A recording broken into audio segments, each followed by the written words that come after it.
What is up, y'all? We are here for our weekly manifestation oracle reading. We are taking a look ahead to see what we need to know for our manifestations for the week to come. What will behoove us? Ooh, protection. You and your loved ones and your possessions are safe and protected by heaven.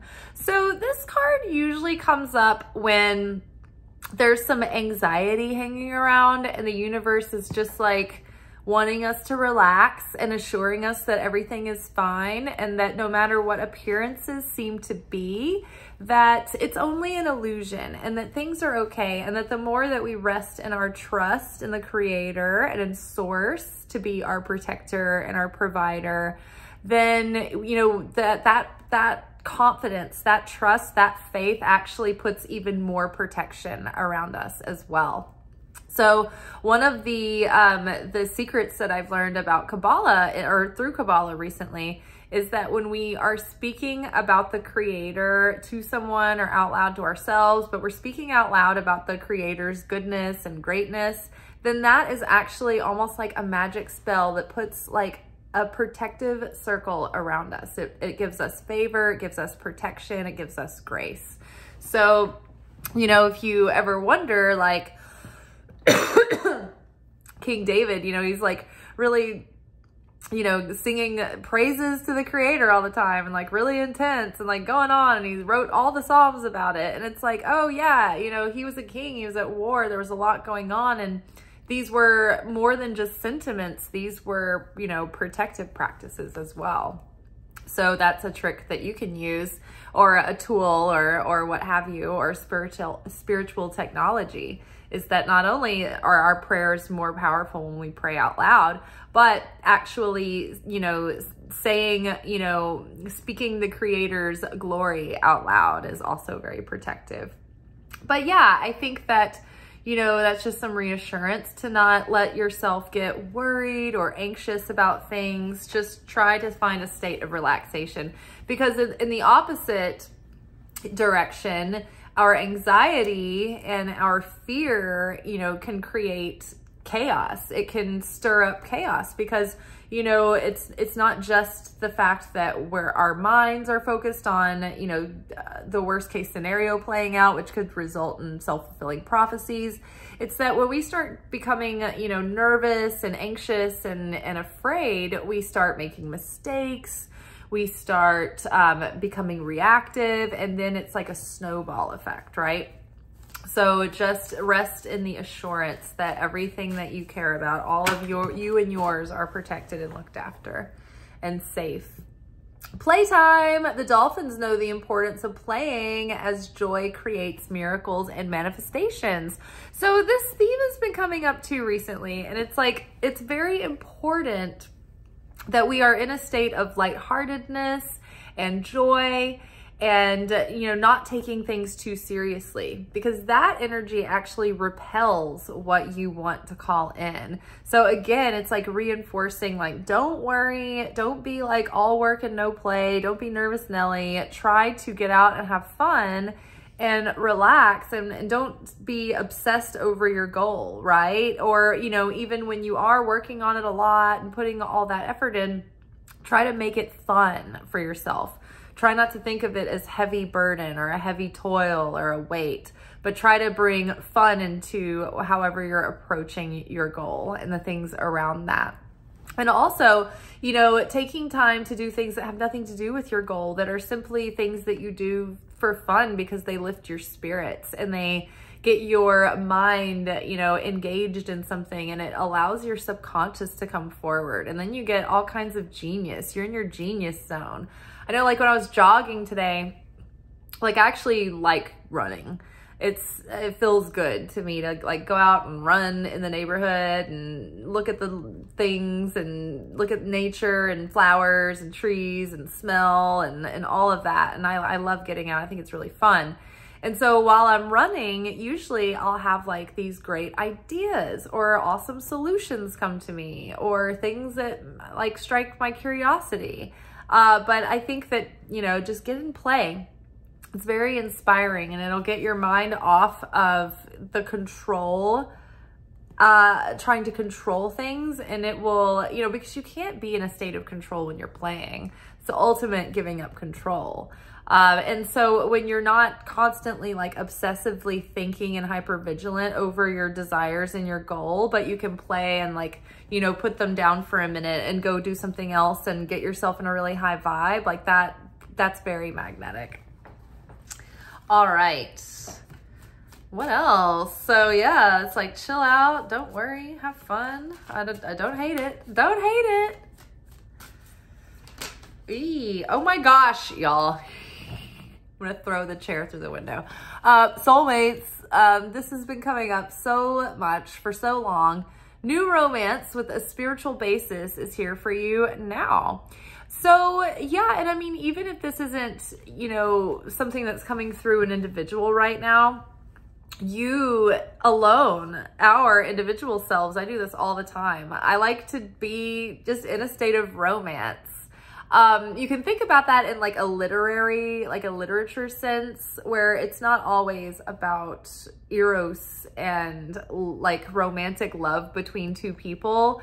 You know, getting in a state of like, you know, being romantic could be just like really appreciating, like for instance, when I go out for my forest walks, like some people might just say, oh, I'm gonna go for a walk in the park.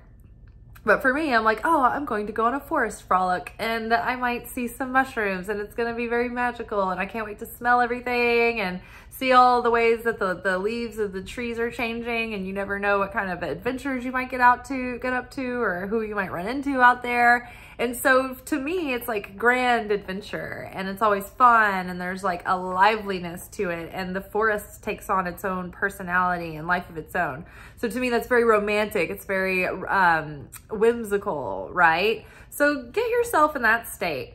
I also like to, you know, give myself a setting that makes me feel good, right? I like to light candles and surround myself with things that I find, you know, attractive to look at, beautiful. You know, I like to, you know, entice my senses, right?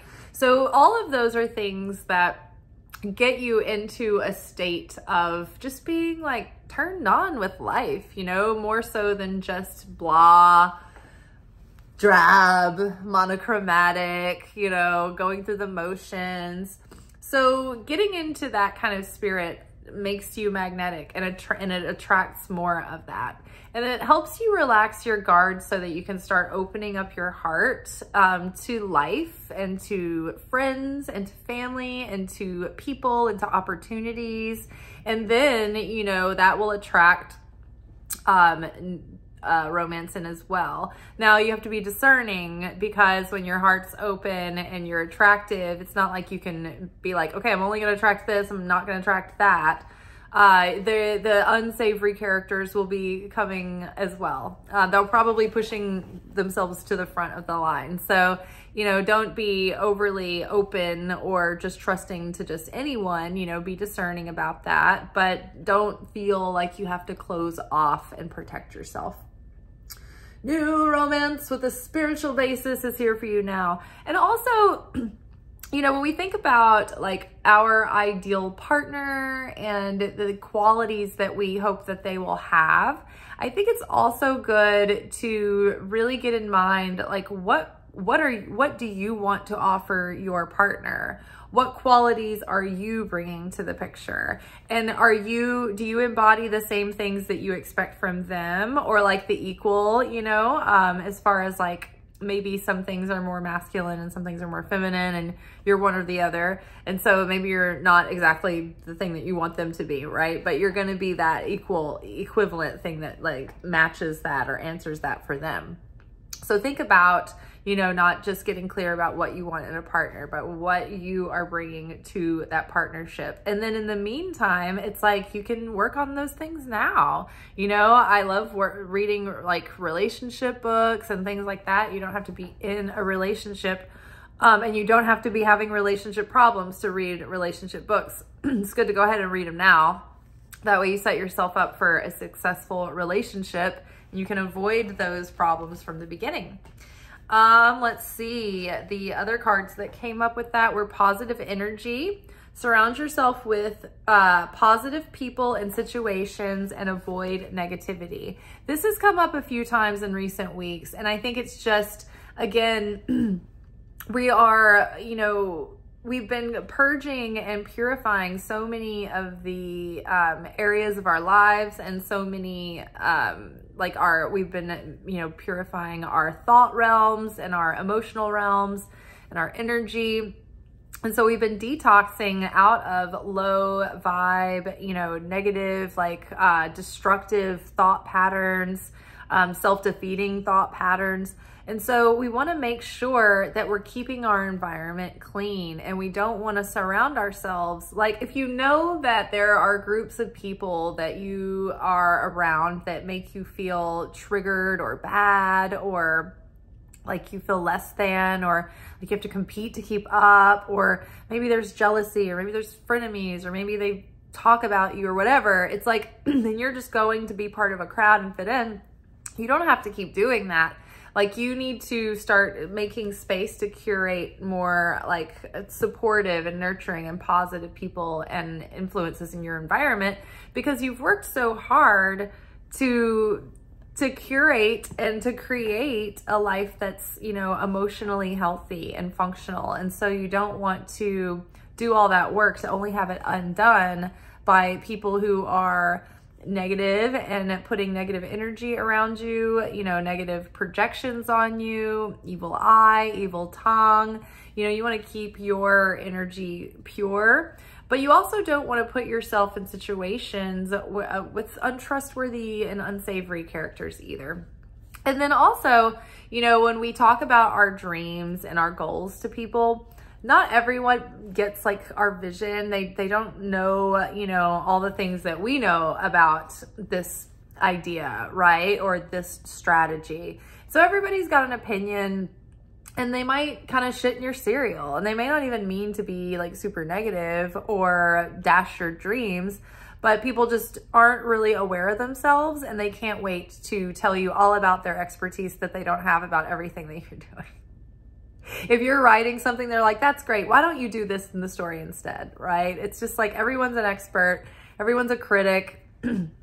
Don't open yourself up to feedback from people that don't, like, if they're an expert in the area, great. Like, take into account what they're saying, but don't put your dreams out there to everyone, because they're going to tell you all the reasons why they're not going to work out.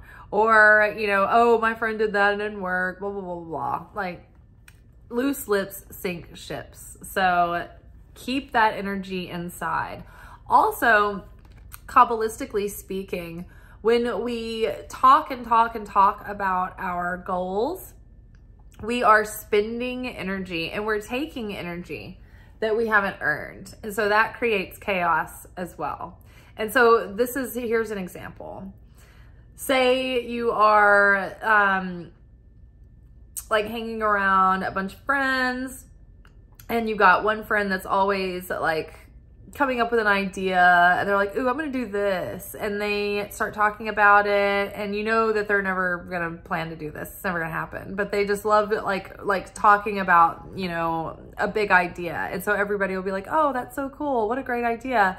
And you're getting all this energy from like this hypothetical situation that is not gonna play out. Well, that's called like building an empty vessel, or leaving an empty vessel. And so in that moment, you're like gleaming all this light and all this energy from everyone, all this attention, but you're taking this energy and you're getting a high off of it when you haven't done anything to back it up, right? And so energetically, like esoterically, metaphysically, that is like spending on a credit card that you don't have any money to pay for it. So you're just earning interest, right? You're racking up debt. So yes, again, it saves our energy, and it saves our creative energy, not just like our mental creative energy, but our magical ability to be creators and manifestors actually saves that energy. I feel like I got like a nut in my mouth. Sorry. It's like coming out of the side of my mouth. I'm like, what a nightmare. But like, it dissipates our energy to be,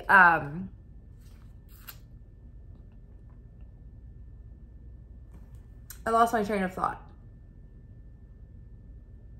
Oh yes, it dissipates our energy to talk about our goal to everyone instead of just keeping it in and letting it build and build and build. So it's not like you can never talk about it, but be mindful about how much you're doing it and to who, and to keep it positive, and to definitely only go to with your plans to people who are positive, supportive, and like into helping you, you know, with ideas instead of like breaking down your ideas.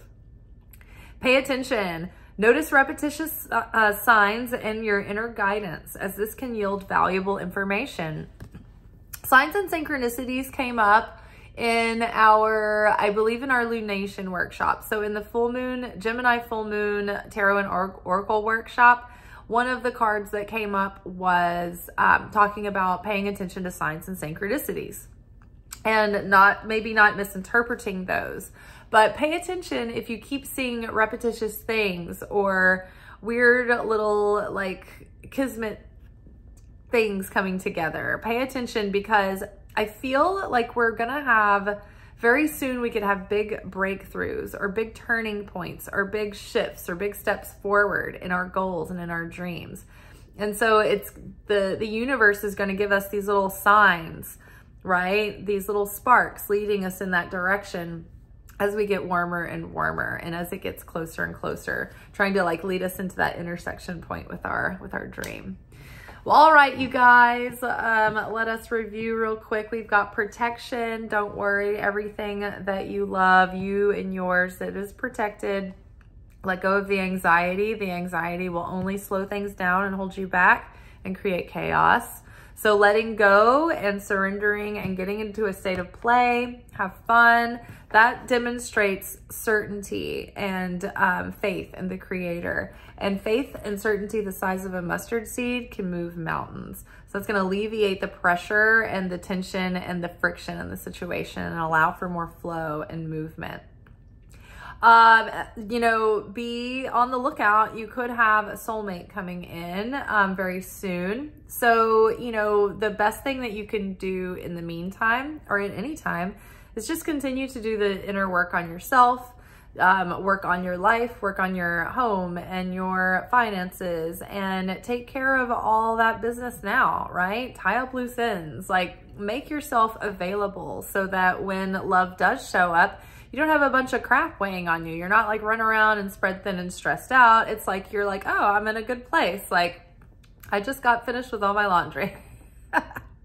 I can finally pursue happiness. I finally got my dishes washed. So yeah, be ready for romance.